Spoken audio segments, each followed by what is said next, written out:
تو پی D M کی جماعتوں نے اس کو سنجرانی کے الیکشن کو اسپیشلی نتائج کو مسترد کر دیا ہے. وہ اس پر قائم ہے کہ بھائی اب بحث اس پر چلے گی کہ جہاں پہ مہر لگائی گئی ہے یہ مہر صحیح جگہ پر لگائی گئی ہے یا نہیں. فاروق چنائک کہتے ہیں کہ بھائی یہ ایسا کہیں نہیں لکھا ہوا کہ مہر کھانے کے کس کونے پہ کس جگہ پہ لگانی ہے.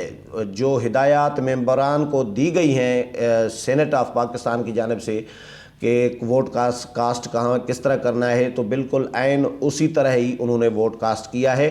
اور یہ رولنگ جو ہے یہ ٹھیک نہیں ہے، غلط ہے. اس کو عدالت میں چیلنج کیا جائے گا اور عدالت سے ہم حق اپنا عدالت کے ذریعے اپنا چھینا ہوا حق جو ہے وہ لیں گے. مریم نواز نے بھی یوسف رضا گیلانی کو مبارکباد دی ہے کہ یوسف رضا گیلانی جیت گئے ہیں، کیونکہ ظاہر ہے گیلانی کو تو 49 ووٹ کاسٹ ہوئے ہیں اور پریزائڈنگ آفیسر نے یہ 7 ووٹ جو گیلانی کے مسترد قرار دیے ہیں ان کے بارے میں بتایا ہے کہ 2 دفعہ بتایا ہے کہ یہ گیلانی کو کاسٹ ہوئے ہیں ووٹ جو مسترد قرار دیے جا رہے ہیں، یہ گیلانی کے لیے کاسٹ ہوئے ہیں، ان کے حق میں کاسٹ ہوئے ہیں، لیکن صحیح کاسٹ نہیں ہوئے. یہ رولنگ ہے پریزائڈنگ آفیسر کی. تو اس کا مطلب ہے گیلانی کو 42 اور 7 جو ہیں جو ریجیکٹ ہوئے کیے گئے، تو یہ 49 ووٹ پڑے ہیں گیلانی کو. تو گیلانی کی ایک اخلاقی اور اصولی تو فتح ہے، قانونی فتح ہے نہیں ہے فی الحال. وہ تو پریزائڈنگ آفیسر نے اناؤنس کر دی ہے. قانونی تو نہیں کہا جا سکتا جب تک عدالت کوئی فیصلہ نہ دے یا عدالت میں یہ جائیں. لیکن مریم نواز نے ان کو مبارکباد دے دی ہے کہ آپ الیکشن جیت گئے ہیں. P D M chairman senate کا الیکشن جیت گیا ہے. مولانا عبدالغفور حیدری کو مبارکباد نہیں دی گئی کیونکہ مولانا عبدالغفور حیدری کلیئر واضح طور پر ہار گئے ہیں، 44 ووٹ پڑے ہیں. لیکن ووٹ کیوں اپوزیشن کے ٹوٹے، یہ سوال اپنی جگہ پہ ضرور ڈسکس کیا جا رہا ہے اور کیا جانا بھی چاہیے کہ بھئی جو اپوزیشن چیخ رہی تھی کہ اسٹیبلشمنٹ کا دباؤ ہے ممبران پر، ان کو بلیک میل کیا جا رہا ہے، ڈرایا دھمکا جا رہا ہے. تو ایک تاثر تو یہ بھی تھا نا کہ نون لیگ اور جے یو آئی نے شاید ہرانے کی کوشش کی ہے جان بوجھ کے، کیونکہ زرداری صاحب کے حوالے سے یہ ایک تاثر تھا مارکیٹ میں کہ زرداری صاحب شاید اسٹیبلشمنٹ کے ساتھ ڈیل کرنا چاہ رہے ہیں، پی ڈی ایم کو بیچنا چاہ رہے ہیں. لیکن ایسا تاثر اب ختم ہو گیا ہے. پی ڈی ایم کے اندر کوئی اختلافات والا تاثر جو ہے وہ اب نہیں ابھرے گا، کیونکہ دونوں امیدوار ان کے ہار گئے ہیں. تو ظاہر ہے دونوں کے ہار جانے سے اگر کسی ایک جماعت کو فائدہ ہوتا، ایک امیدوار کو فائدہ ہوتا، تو دوسرے امیدوار کی پارٹی جو ہے وہ سوالات ضرور اٹھاتی، ڈسکس بھی کرتی. لیکن کمال یہ ہوا ہے کہ ٹیکنیکلی جو یہ طے کیا گیا تھا پہلے، یا ظاہر طے ہوگا کہ 7 ممبران نے ووٹ خراب کرنا ہے. اب یار کمال ہوا ہے. مولانا عبدالغفور حیدری کا تو مجھے ایکسپیکٹیشن تھی کہ شاید حیدری صاحب جیتیں گے، کیونکہ یہ ظاہر پریڈکشن ہوتی ہے، بندہ کڑیوں سے ملا کے تو کچھ انفارمیشن ہوتی ہے، کچھ تجزیہ ہوتا ہے، دیکھ رہا ہوتا ہے، جائزہ لے رہا ہوتا ہے، تو ایک اندازہ کرتا ہے. مرزا آفریدی کو کسی نے، ظاہر ویورز بتائیں مجھے کہ مرزا آفریدی کا نام کتنوں نے سنا ہوگا. مرزا آفریدی کا پارلیمنٹ میں اتنا کوئی بڑا نام نہیں ہے. مرزا آفریدی کے مقابلے میں مولانا عبدالغفور حیدری اسٹرانگ کینڈیڈیٹ تھے. اکثریت لوگوں کی یہ رائے تھی کہ حیدری صاحب جیت جائیں گے، کیونکہ حیدری صاحب کا ایک تو رویہ اچھا رہا ہے، ڈپٹی چیئرمین سینٹ بھی رہے ہیں، تجربہ بھی ہے پارلیمنٹیرینز کے ساتھ اٹھنا بیٹھنا، اور ایک کیلیبر ہے، قد بت ہے ان کا سیاسی، تو وہ جیتیں گے. لیکن اکثریت کی رائے غلط ثابت ہوئی. اسی طرح جس طرح اکثریت ہار گئی ہے سینٹ میں آج چیئرمین سینٹ کے اور ڈپٹی چیئرمین سینٹ کے انتخاب میں، اسی طرح ہی یہ بھی اکثریت کی رائے تھی، وہ بھی اکثریت کی رائے غلط ثابت ہوئی ہے. تو اب پی ڈی ایم کیا فیصلہ کرے گا؟ پی ڈی ایم کا اجلاس بلایا جائے گا اور یقیناً مشاورت کرے گی پی ڈی ایم کی قیادت.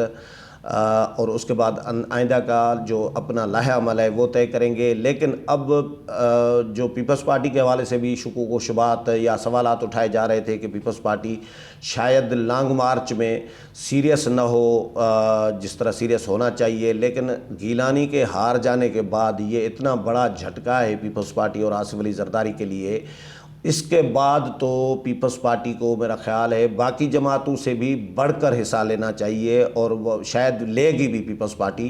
سندھ سے قافلے نکلیں گے، ظاہر ہے اسٹار تو کراچی سے ہونا ہے، بلاول بھٹو زرداری قیادت کریں گے، لیکن پیپلز پارٹی اب سیریس ہو کر سامنے آئے گی۔ اچھا، یہ ایک ڈسکشن یہ بھی چل رہی ہے کہ نون لیگ اگر احتجاج نہ کرتی رہتی یا میاں صاحب رات تقریر نہ کرتے اور آج وہ تقریر کرتے تو شاید نتائج تبدیل ہوتے، لیکن میرا خیال ہے، میری اپنی رائے الگ ہے، میرا ہی خیال یہ ہے کہ میاں صاحب رات تقریر نہ کرتے آج کرتے تو بھی فرق اسی لیے نہیں پڑنا تھا کہ معاملات جب انہوں نے پہلے سے ہی طے کر لیے تھے اسٹیبلشمنٹ نے کہ سنجرانی کو جتوانا ہے، پریشر ڈال کے ممبران کو، اپوزیشن کے ممبران کو ووٹ خراب کرنے کے لیے پہلے سے ہی جب انہوں نے انجینئرنگ کر دی تھی، تو اس کے بعد میاں صاحب ایک دن تقریر پہلے کریں ایک دن تقریر بعد میں کریں، اس سے کوئی فرق نہیں پڑنا تھا۔ نون لیگ احتجاج کرتی رہی، نون لیگ کا اب جو احتجاج ہے وہ پی ڈی ایم کے حق میں جائے گا، کیونکہ پی ڈی ایم اب کہہ سکتا ہے کہ بھئی نون لیگ پہلے ہی مریم نواز یہ چیختی رہیں، شاہد خاقان عباسی نے پریس کانفرنس کی، حافظ عبدالکریم نے پریس کانفرنس کی، انہوں نے خود بتایا ہے پریس کانفرنس میں کہ ہمارے اوپر دباؤ ہے، ہمیں فون کالز آ رہی ہیں اور ہمیں کہا جا رہا ہے کہ ہمارے امیدوار کو ووٹ دیں، تو یہ تو ظاہر ہے پی ڈی ایم کے حق میں جائے گا کہ بھئی ہم نے تو پہلے ہی انڈیکیٹ کر دیا تھا کہ ہمارے امیدواروں کو ہرانے کی سازش کی جا رہی ہے، تو یہ بھی پری پول ریگنگ ہوتی ہے۔ تو پری پول ریگنگ تو یقیناً ہوئی ہے، ریگنگ سے تو کوئی انکار نہیں کر سکتا، کیونکہ ریگنگ کے بغیر تو اکثریت کو اقلیت میں تبدیل نہیں کیا جا سکتا نا کہ اچھا صادق سنجرانی تعلقات چاہیں سینیٹرز کے ساتھ ان کے اچھے ہو گئے ہوں، اگر تعلقات کی بنیاد پر صادق سنجرانی جیتے ہیں تو پھر تعلقات کی بنیاد پر مولانا عبدالغفور حیدری کیوں نہیں جیتے؟ صرف تعلقات ہی نہیں ہوتا نا کہ تعلقات اچھے ہوں سینیٹرز کے ساتھ یا رویہ اچھا ہو تو وہ بندہ جیت جائے گا، یہ پوری پلاننگ ہوتی ہے۔ خفیہ کیمرے کیسے لگے تھے؟ خفیہ کیمروں بظاہر خفیہ کیمرے جنہوں نے لگوائے تو انہوں نے پلان تو یہ بھی پہلے یہ پلان سارے کر دیے ہوں گے نا، خفیہ کیمرے اسی لیے لگائے گئے ہوں گے نا کہ بھائی آپ لوگ کریں گے یا نہیں کریں گے ہمارے مرضی کے مطابق۔ ہو سکتا ہے آج بھی فون کالز گئی ہوں خفیہ کیمرے ہٹ جانے کے بعد بھی کہ خبردار خفیہ کیمرے تو ہٹ گئے ہیں لیکن ہمارے اور بھی انتظامات ہیں، آپ کو آپ کی نگرانی کے ہم نے اور بھی انتظامات کر دیے ہیں۔ تو یہ ڈرا دھمکا کے الیکشن جتوایا گیا ہے صادق سنجرانی کو اور پی ڈی ایم کو ہروایا گیا ہے۔ اب پی ڈی ایم عدالت میں جائے گی، عدالت فیصلہ کرے گی کہ یوسف رضا گیلانی کے جو 7 ووٹ ہیں وہ مسترد تصور کیے جائیں گے یا یوسف رضا گیلانی کو جیتا ہوا قرار دیا جائے گا۔ یہ عدالت میں جب پی ڈی ایم کی جماعتیں جائیں گی تب پتہ چلے گا۔ اس حوالے سے مزید پی ڈی ایم کی کوئی اپڈیٹ آئے گی یا حکومت کی جو بھی پالیٹکس کے حوالے سے وہ بھی آپ کے ساتھ شیئر کروں گا۔ امید ہے یہ بھی پروگرام پسند آیا ہوگا، اگلے پروگرام میں پھر ملاقات ہوگی، تب تک اجازت چاہتا ہوں، اللہ حافظ۔